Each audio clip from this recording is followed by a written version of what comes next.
Dr.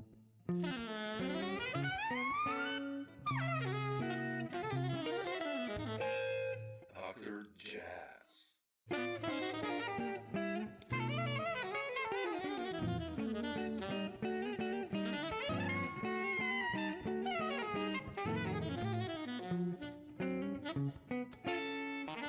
Harris, Jack Walrath. Oh Talk man, about that. that's beautiful. Yeah, we can just Well, take it's that not map. there together. Oh yeah, but Eddie we can- Harris, Vernal concept. Oh yeah. Oops, I shouldn't do that because that means I photocopied it. But it's impossible to get. That book has taken me like 20 years to figure out how to get it. Yeah, some books. Yeah, no. It's like mine, Advancing Guitarist, Mick Goodrick's. Yeah. My copy is like completely like, I mean, I have the original, but it's like Rest 30 in years. peace, Nick. So sad that he's Yeah. gone. One of the greats. One of the greats. But I'll sadly start on a sad note with Kenny Wheeler, actually. I mean, you know who's gone as well, but He is gone, but he left such a legacy, and he did live he lived a pretty full life. It wasn't the best the way Yeah. he left us. He could have been more taken care of by everyone around him. yeah. But I wanted to ask you including about Kenny. I listened to Invisible Sound so much, and it's such a beautiful album you did. And obviously, you being Canadian Thank and you. a trumpet player, it must have been a huge, Oh, sorry. Go ahead. a Do that again. huge point for you. I mean, like Kenny's music. Like, how did you first stumble upon Kenny's music, and how important was Without the dog for you? yelping. Let's see. How did I first stumble upon Kenny's music? It was probably through the radio. Really? CBC radio. When I grew up, we had a lot of support for music coming through the sound of a little radio speaker in my room, and very creative, very creative directions coming from the radio. So I'm pretty sure I heard it, but I didn't know who he was. So it took me a minute until I had some more savvy people around me go, by the way, have you heard this guy? He's Canadian. But were you like a teenager? That was like what, in the 80s? Or? Yeah, like 16 years old. Okay. So, but that's you knew then that you want to do jazz, like an improvisation, or? Oh yeah, I was already doing that since I was a baby. My mom was a classical piano player and a fabulous. But how can I say? She had a fabulous record collection. She was a fabulous record collector. All her records were very much based in Black American music, without consciously going, "Oh, I'm going to expose my children to a culture that they wouldn't get if they didn't have me around." And so she loved Fats Waller and Art Tatum, and was very, just extremely enamored by Oscar Peterson and that really deep pocket swing. Wow. So, but you, immediately you started with trumpet immediately, like the first instrument, or? No, I played piano and sang. Piano. We all did in the family. We all played piano and sang. Oh, okay. What was the trumpet trigger, and especially the jazz? I mean, the moment. Well, a trumpet was not my choice. That's one of the reasons I feel quite untethered to it. To coin one of my favorite authors, is that I don't have to be tied to the idea that I'm a trumpet player. I never really liked the sound of it. I don't like a lot of trumpet players' sounds for that fact. I find they sound very trumpety, and I wanted to play trombone, so I was always searching for that deeper tenor kind of warmth and just vocal quality, like Jack Teagarden. Yeah. And so my older sister actually played the trombone, and I played the trumpet because we didn't get along and we weren't allowed to have two trombones in the house, which I think is a good policy. That's a good policy. Yeah. What would be an interesting quartet, like two female trombone players playing jazz? Well, there is the family. There's the Sliding Hammers, Karen Hammer and her sister in Sweden. Really? Believe it or not, two sisters, both playing trombone. Oh man, I have to check this out. Okay. They're amazing musicians. You got to check them out. They're incredible. Really? Just incredible. Yeah. Wow. Okay. I didn't know that. Okay, I'll check this out. One second. So I'll shut my door. 1 second. Yeah, sure. Getting a little background noise there. But you growing up in Vancouver? How On Vancouver Island, yeah. Vancouver Island. Okay. But there's like the festival there was important for you, like you guys, you and your sister. I mean, It started, I think, sometime when we were probably away at Berkeley, and she was away at okay. McGill. And then we started coming back to play it as our careers developed and as we, played with different bands and got our grants, right? Sure. We got lots of grants to do those festivals. It was never like, being hired as a leader until never. I don't think I ever played that festival without it being supported by grants. Oh, yeah. Okay, bizarre. Okay, interesting. Yeah, it's you're always a stranger in your own land, I'm afraid. Like there's that thing about when you come home, sometimes it's not exactly as people aren't as happy to see you as you were hoping they were. When you go away for a long time, and maybe it's also probably just losing, you're not in touch with the scene as much as if you were to stay and be really a big part of it. So there might be a bit of that too. Yeah. But you mentioned the radio, and how did you start exploring then the jazz trumpet? I mean, you mentioned Kenny, I guess, but like obviously Miles and all these guys, right? And Art Farmer, or yeah, that's great. You're naming all those names because those were the ones that were spinning around on my stereo, either by records that my band teachers loaned me or mixtapes that my band teachers made me. I had a really good friend, this guy Phil Dwyer. He's an amazing saxophone player, piano player. If you don't know him, he was a child prodigy. He played everything, and so we had a lot of listening sessions. And the kind of listening sessions you really hope your students or your people that you're getting into the music will have, not just like, oh yeah, listen to that burning lick. More like, let's have a party and let's put on Sonny Rollins for 3 hours. Yeah, every Sonny Rollins record there is. Let's just go crazy, and then we'll put a McCoy record on, and everybody will start screaming and freaking out, and listen to the whole record and just sit there and absorb it, or dance and move around. So it was a very being brought up on an island with access to such a high level experience listening was really a big part of my childhood. I was very lucky. I had a lot of friends that loved listening intensely to the great music that we were obviously studying too, right? Like some of it was at this little community college I went to for 2 years and just messed around. It was so cheap. I wish everyone had that option. In a lot of European countries, a lot of Scandinavian countries, they give the students that option. You finish high school. I don't know if they have that in Slovenia, but you just go and study pottery or something for a year or two, and no expense. Just you go. So that was kind of what when I think about it, after some of the experiences I've had touring all over the place and seeing some of these very wise schools, that's sort of what that was like for me when I finished high school. It's like, I don't know if I'm ready to really commit to going to New York or Boston. I definitely wasn't, and it definitely was not on the level, of proficiency to do it. So why don't I just mess around for a couple of years and have some gigs and not have such a huge pressure of, I feel bad for kids these days in some of these schools. It's heavy. Yeah. High school burning with a full scholarship, and then it's like you're under pressure to prove that you can,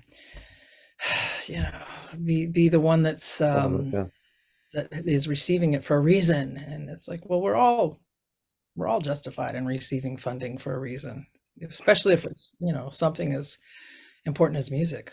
Yeah. I think, but you still went to Berkeley. What was the trigger to go to Berkeley? How did you decide? I love how you use the word trigger. That's awesome, because it literally was a trigger. It wasn't like, let me plan my life out. Some people do that. I never did that. And I think, I'm really, in retrospect, I look back on my life, I'm really lucky that I had all these mentors along the way who suggested I do things.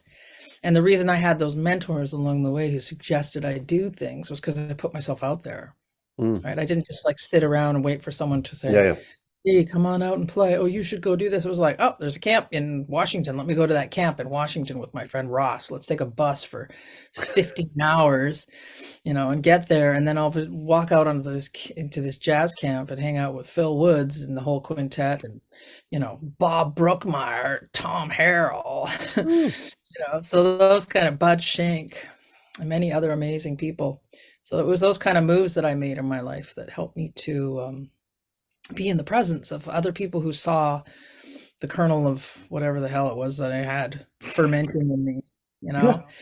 And it was one summer after I did that you know, the groovy college, the hippie college I call it, because it was very hippie. And I went to this camp and I had a scholarship. I didn't really have that much money. I was always working like day jobs, dishwasher, waitress, all these things to try to get through my late teens. And it was that camp where Hal Galper, actually, from the Phil Woods Quintet. Yeah, I love Hal. Yeah. Oh, he's such a great teacher. He took me aside. He goes, Ingrid, you know, you can't stay here on the West Coast. It's really nice. It's really pretty. It's very inspiring, but you got to go east. And I was like, why do I have to go east? He goes, the way you're playing, you got to go east and get your ass kicked.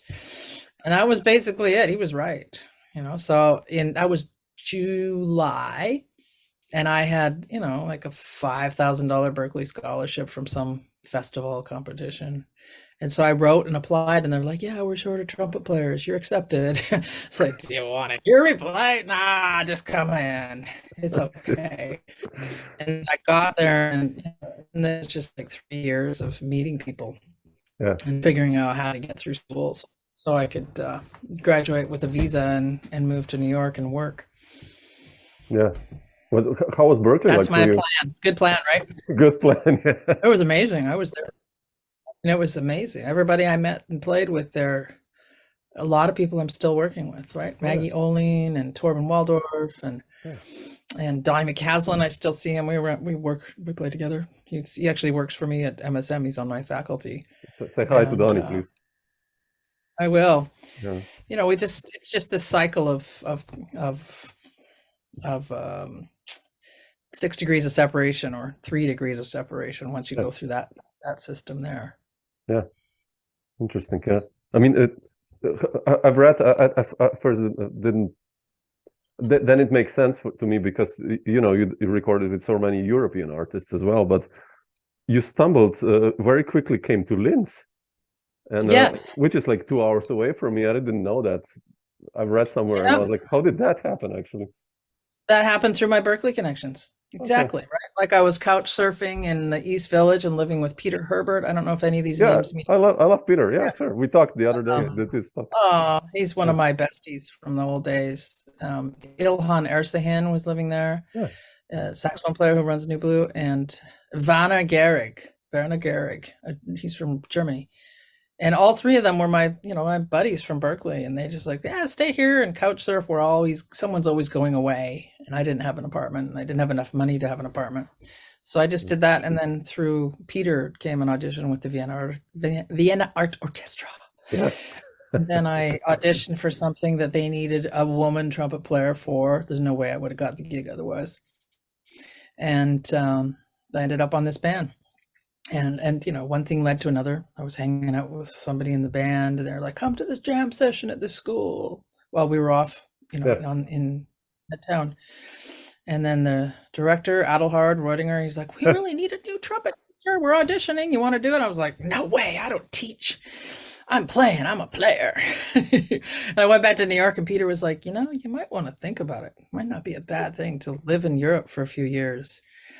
And I just was like, no way. But then I started to see the writing on the wall, like how hard New York was going to be, especially for me, having a lot of stuff I really needed to get together. Like my chops needed some time to be developing some of this material that I was getting from Laurie Frink, this great teacher. Sure. It's not like you just get the information and you go. I kind of really grew rapidly from it, but I also needed to kind of sit with it and teach it and chew on it, and that was, you know, so important. I didn't realize till afterwards. I'm like, oh my God, I had to learn how to put into words something that another teacher gave me, but in the way that she taught, which is very individual. It's not like a specific formula.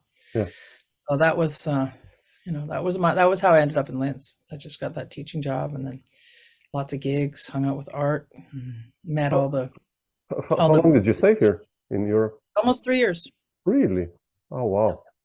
And then thanks to Clark Terry and Al Gray and some other, Lionel Hampton, I got a record deal through a manager that took my recording, my demo, and shopped it around.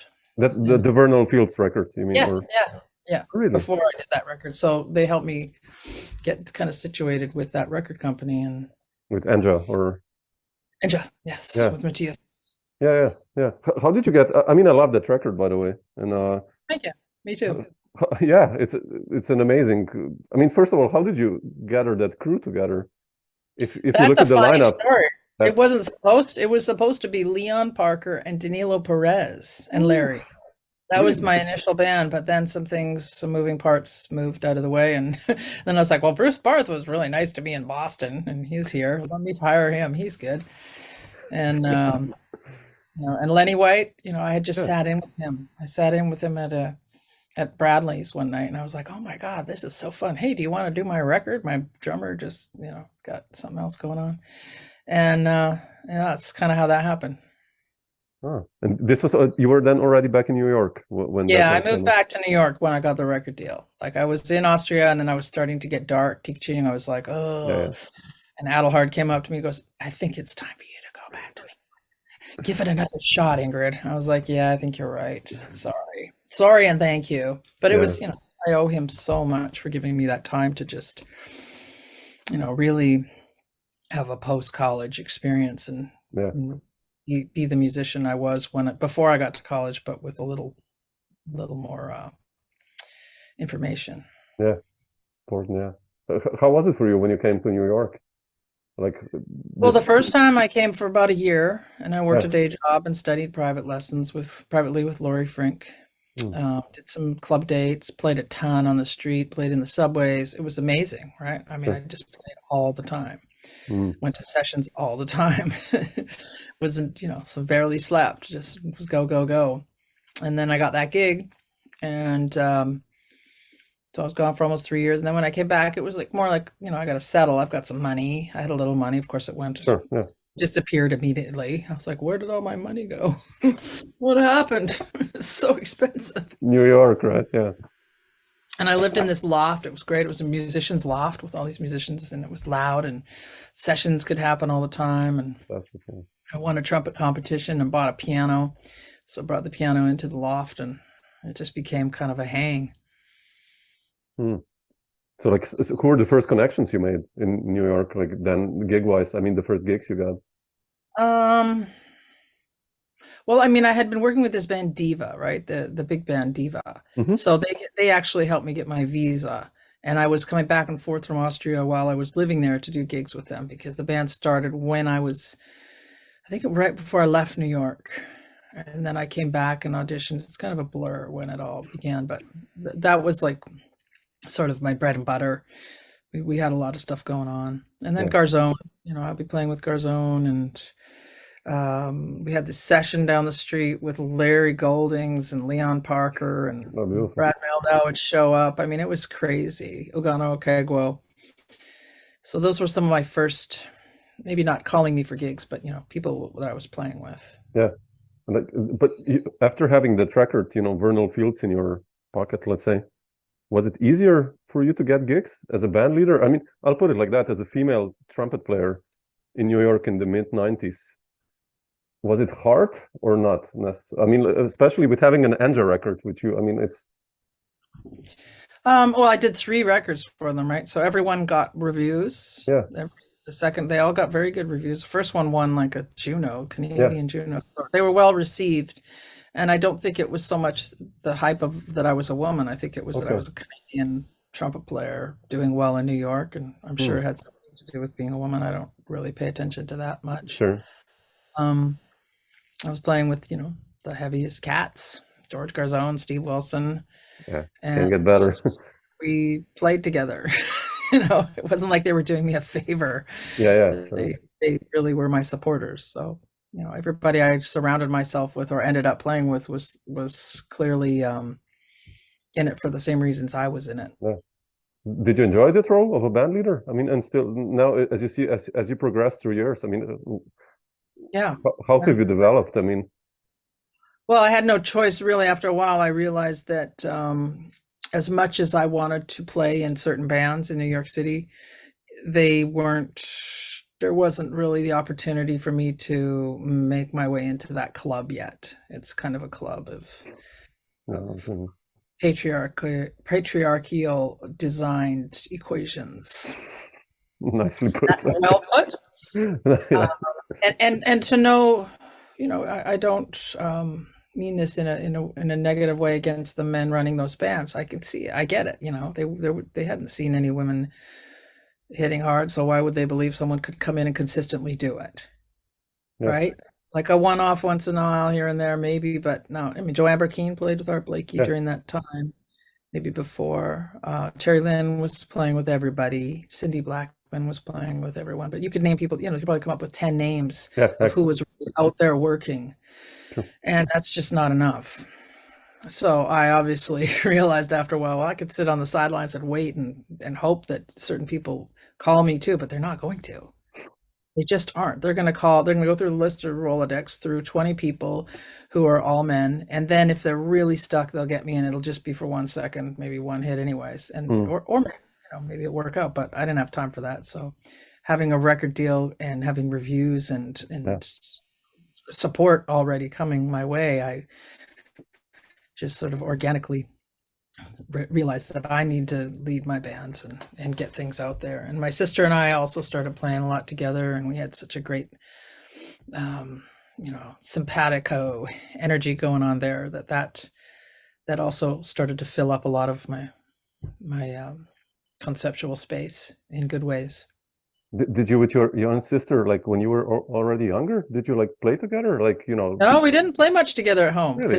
We're like, there's a 4 or 5 year difference. So by the time I was off at college, she was still in high school. And then by the time I was off in Europe, she was doing her undergrad at McGill. Oh, okay. Montreal. And so then when we met up, it was, it was great. It was like, oh, wow, this is so fun. She was writing her butt off. She had such great I love her music. Yeah. Teacher. Great composition teacher and a real gift because she played such great piano and plays great piano to go forward with that. Yeah. That opened up, a whole world of opportunities. And then of course, I started, New York it used to be, it's not so much anymore because everybody's playing their original music and there's not that open sitting in mentality of a ritual. I call it a ritual. It's like the ritual of sitting in and seeing who's ready and who you might be surprised by. But now it's all, social media has killed that too. Because everyone thinks they know everything about everyone, but they don't. And that's another conversation. Yeah. But I sat in a lot and my friend Rick Margitz, you probably know Rick too. Yeah, it's a saxophone. Yeah. Wonderful saxophone player. Yeah, and beautiful. Yeah. He recommended me to Maria Schneider one night when Tim Higgins was late. He's like, Ingrid lives just up the street. You should call her. And I had my hair in a ponytail and was in shorts. And I was like, I'd already heard the band like 20 times, knew that my voice was actually positioned to be in that band. And so he called me and I sat in, and that was, one of those, the rest is history. I started getting called all the time to play and be part of the, I love that band. The vista of that music. Yeah, I love that. You did like 4 records, right? Or 5, I think. With Maria. Think so. 4 or 5. Sky Blue, Allegress, and the Concert Garden. Yeah, I forgot that. Oh, okay. Yeah. That's how you joined Maria. Yeah, it was very last minute, very spontaneous. And the best part of that story is that when I got in, Rick was in the middle of some burning solo, and he's like, I'm like, Rick, Maria's telling me to go on stage, and the stage is like the size of my office, right? It was so tiny, and I squeezed my way in. He's just like, and I hit him while I was squeezing through this band to try to get back to the trumpet section. And he's like, "Hey, Ingrid!" It's like, "Sorry, Rick. Sound great, man. Keep playing." That's beautiful. That was so funny. Timing is everything. Yeah, definitely. But you mentioned composing, and I love that record you guys did with your sister, with Ben Munder. Oh, Infinitude. Thank you. Me too. Well, you're a guitar player. That's, Cheers for the master there. Yeah, I mean, I love Ben, of course. Who doesn't? So, but I wanted to ask you about your composing. I love your compositions since the first record. And at Sea, I love that record. I don't know why. It's something mystical about it. But when I listen to the tunes, Like, what's your approach when writing music, and when did you start doing that actually? It was a painful process for me because I felt like I was missing something in my skill set when I was writing. Every time I'd start to write something, I'd get stuck and then I'd give up and procrastinate and try not to go back and finish the tune because I already had decided it was dumb. Yeah. You know, I had this really kind of insecurity thing going on with my writing for a while. And then I started to just tap into, well, obviously with some work, right? Like sitting at the piano and playing some chorales and Bach and transcribing and really getting a deeper expansion concept of harmony. After I studied with Kenny Werner, it really helped a lot. Oh, really? Oh, wow.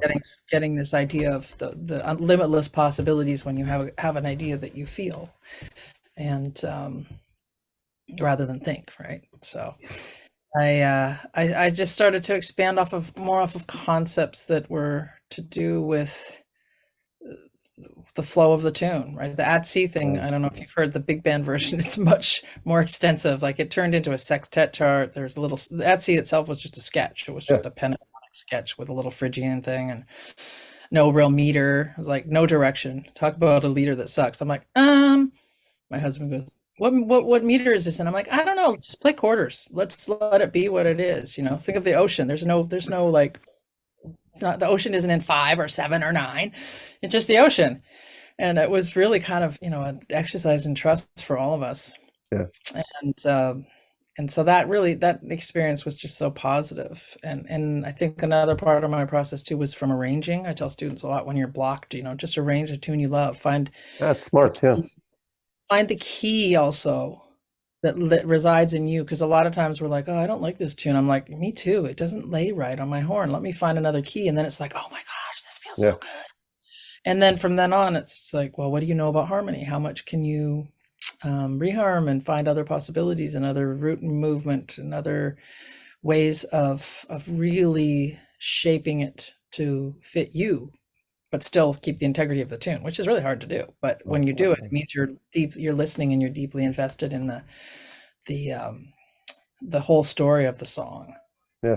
So it's when you get stuck, or you got stuck or not satisfied with a tune, what's your road now? I mean, Mick Goodrick said, like, sell your instrument and start doing something else, or go for a walk or something. I don't know. Sounds like something Abercrombie would say. Yeah, or cry in a corner, or but like, I mean, nowadays we kind of have more technology to assist us in getting out of our blocks too. Like even if it's as simple as singing something into the phone or singing a bass line in and then playing it back and finding a secondary melody. Or looping something. I have this piano in my office at work that's so helpful. It's like it has this record button, and I'll loop a bass line, and then I'll start to find some other alternative melody to go with it, or just whole notes, or looping pedals. A lot of my writing comes from working with this thing, this Shruti box thing, right? Okay. I'll put that on and put a constant pitch, which is like having my own sitar player in my house, and finding things that I really hear. So a lot of the tunes, like the tunes on the Infinitude record too, a lot of them came from that experience of writing very slowly and working out a melody over a chord and seeing what my first reaction note is, rather than, oh, here's a cool note. Oh yeah, the 6th, that's cool. It's more like, what's the real reaction I'm hearing against this E?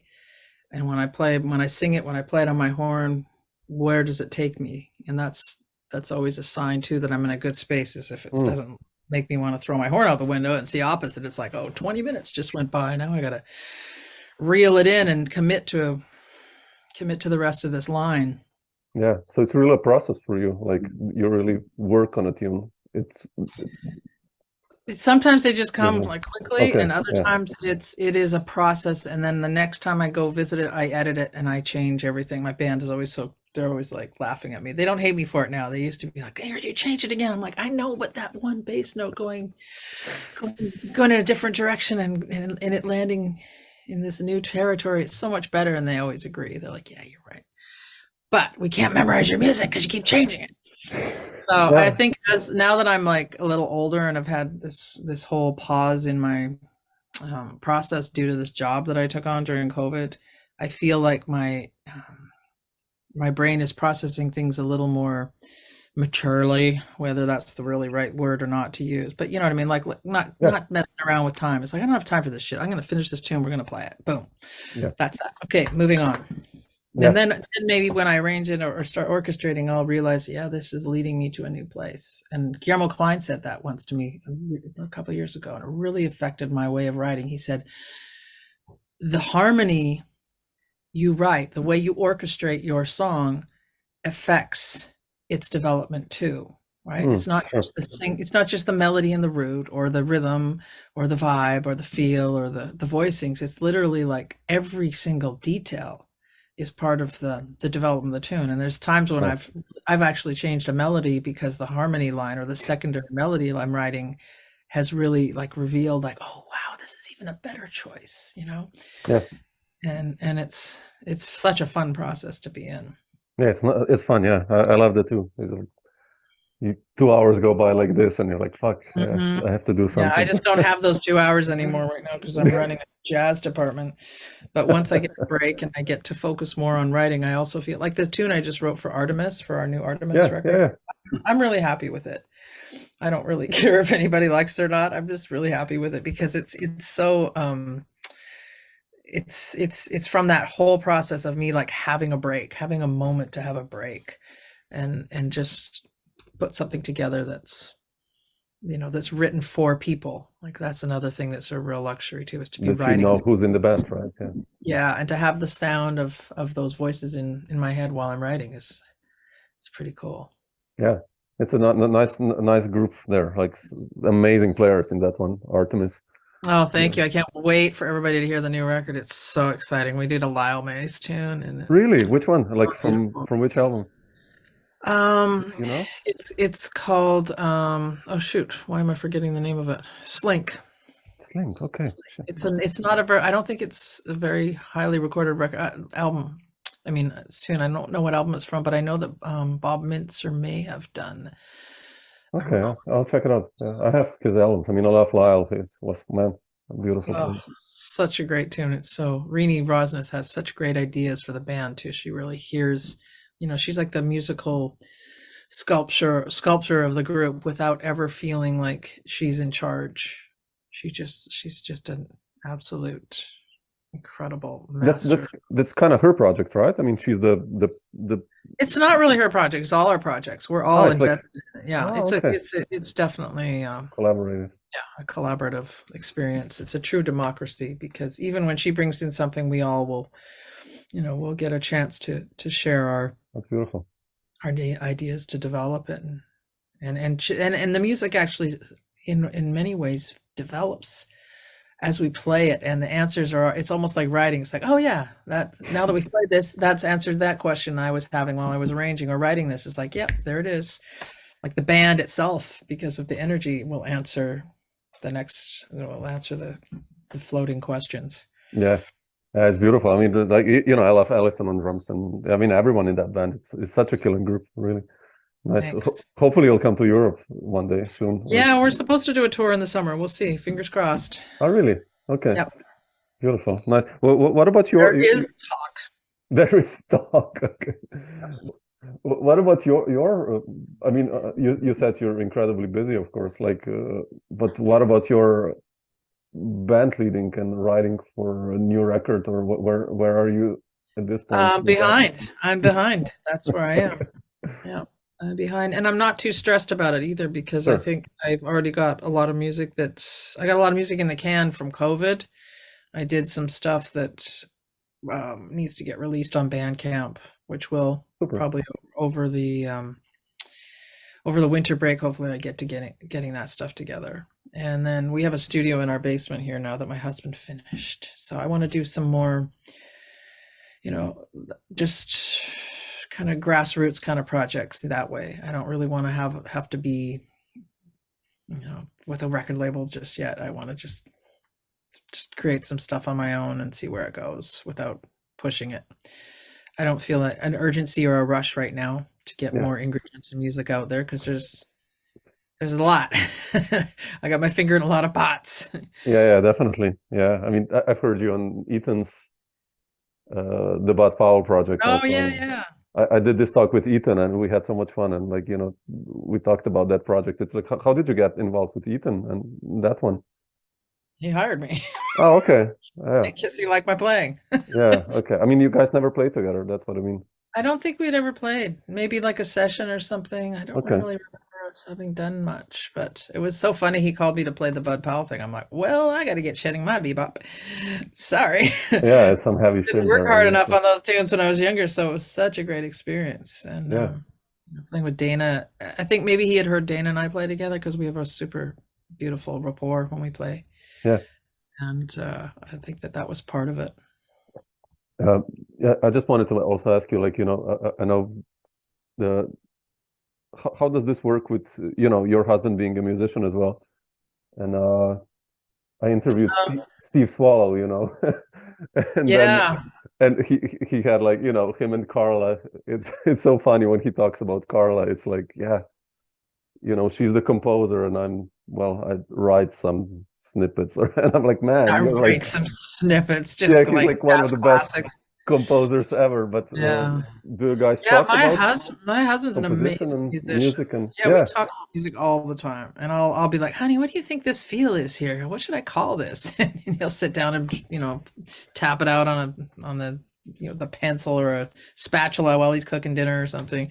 Oh yeah, that's a 9. That's definitely 9. Write it in like that. And and then he has amazing ideas too. I love where he comes from because he's kind of like a rocker at heart who can swing really well and plays big band great. We just did Darcy's double record at the end of August. Really? Oh wow, fantastic. I was on almost every day of that recording except for maybe the last one.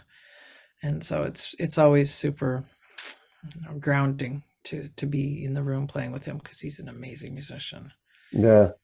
Incredible. And he's the one who should be recording before me, actually. He's got such good ideas.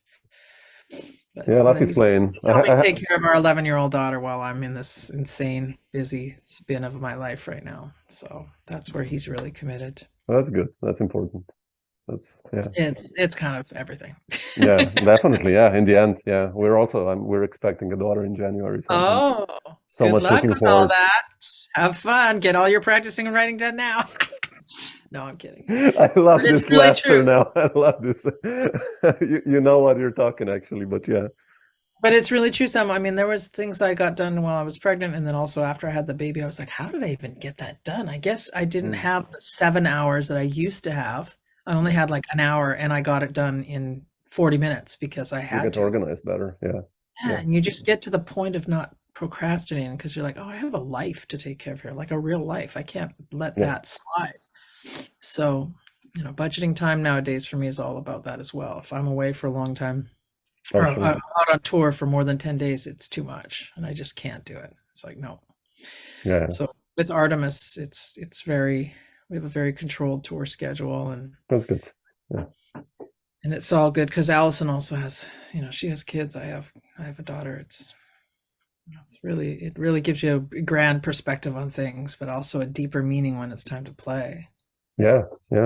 It's like, Jerome Harris, the bass player. Yeah. Like we did this talk, I love Jerome's playing. He did like music in the 90s, as a band leader, like Dolphy stuff. And I asked him, like, man, why didn't you do more stuff as a band leader? And he's like, yeah, well, I am a bass player and I'm a composer, but primarily I'm a father, I'm a husband, and I'm a human being. And I was like, man, that's so, that was so nice. Yes. I remember this forever. I'm like, and we did it like 2 years ago. I'm like, so spot on, it's true. It's really, it's just one other way to do what we do. We do it from a space of, I'm a mom. Yeah, definitely. But I'm also, I also love to play. I just went away and played, wrote for a week, and it felt great. Sure. I was never any point where I'm like, oh, I'm failing as a mother. It's like, no, sure. I know what you mean. You can get your life in a place where everything's, everyone's functioning as a team. It can be really. You like it on the road? when you're on the road? In small amounts. Yeah, I used to love it a lot. Now it's like I'll go out for a bit, but I really want to be home. Like Shit, I'm the same. the backyard. Yeah, It's not a bad thing. It's really not. I think, yeah, and I think in this time of consumption and all the energy that's in the world, I mean, on a bigger spectrum, it's like, how many people really need to be pumping out CDs every week? Do we really need to be putting more yeah. material into the universe? I'm not saying not to create your ass off. Sure. Write, play, record it for sure, but it just feels like, well, if I'm going to put something out, I hope it's something that is, substantial. Yeah. Whatever that means. I don't know what that means right now, but something where I feel like, yeah, that really needed to be placed into the universe at this time, and it's really going to fill a need rather than, oh great, another record. No, it makes sense. You listen to Wayne Shorter's, like, I don't know, Adam Sapple, Soothsayer, or whatever.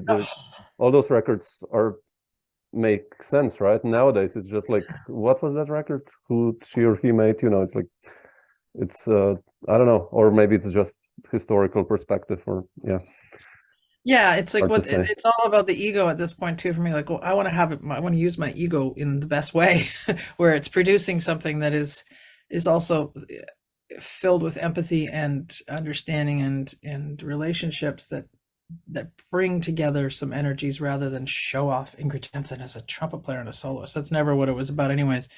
But you can see how the industry wants to do that with stars is to there's someone behind them making money. It's not just about that star being shone upon light channel, definitely.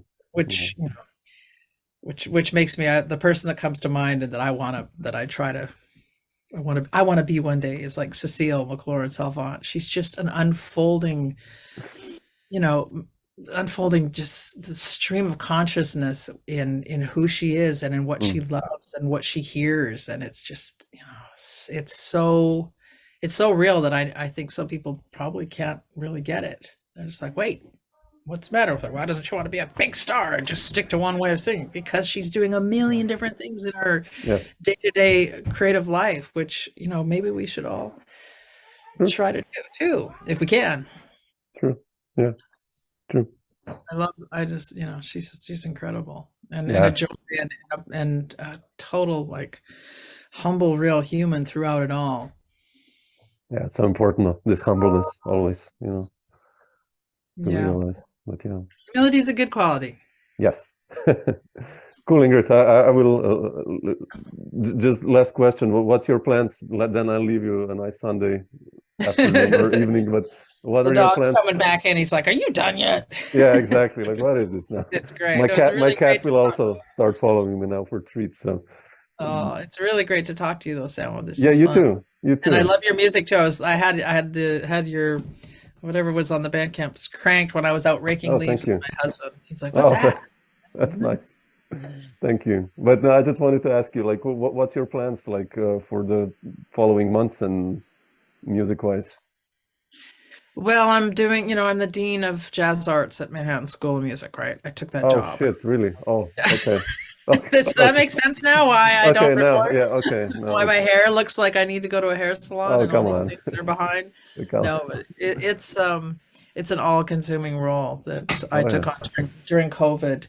And it's been a great experience because I'm learning a lot about how higher ed works and getting a chance to hopefully encourage and support people who are less who usually maybe don't get a shot in this world of privilege, right? Yeah, definitely. Yeah.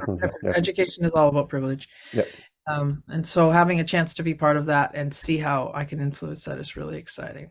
And to be around these amazing students. So I have like 9 trumpet students as well that I'm teaching at the school.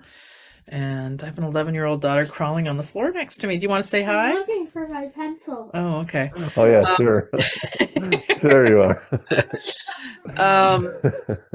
So, balancing between family and that job and the Artemis things is kind of really, It's a lot. That's it. And then I do a fair amount of residencies and guest artist things with different bands and which is always super fulfilling and fun. Just like the Yeah. jazz focus year thing, I feel it's completely filled up after being around all of those incredible students Yeah.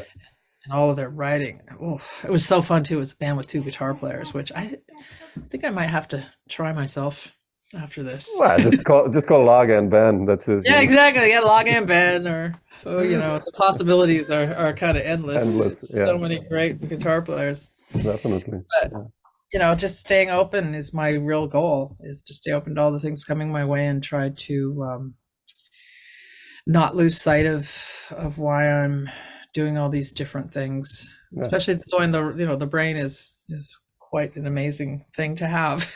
mine is sometimes completely exhausted, but I do try to keep that balance between just being a good leader in this situation where I have to be responsible to all these students who are coming from all over the world to study, and also make sure I'm supporting my faculty who are incredible as well. And then within all that, it's, if that's all in line and I can keep everybody kind of set and happy, then I get to just be free and float around and be me amidst it all. Okay. So you answered the question. Yeah. Okay. I get you now. Did I answer the question more than you were expecting? Yeah. Actually, yeah. That's a big one. Yeah.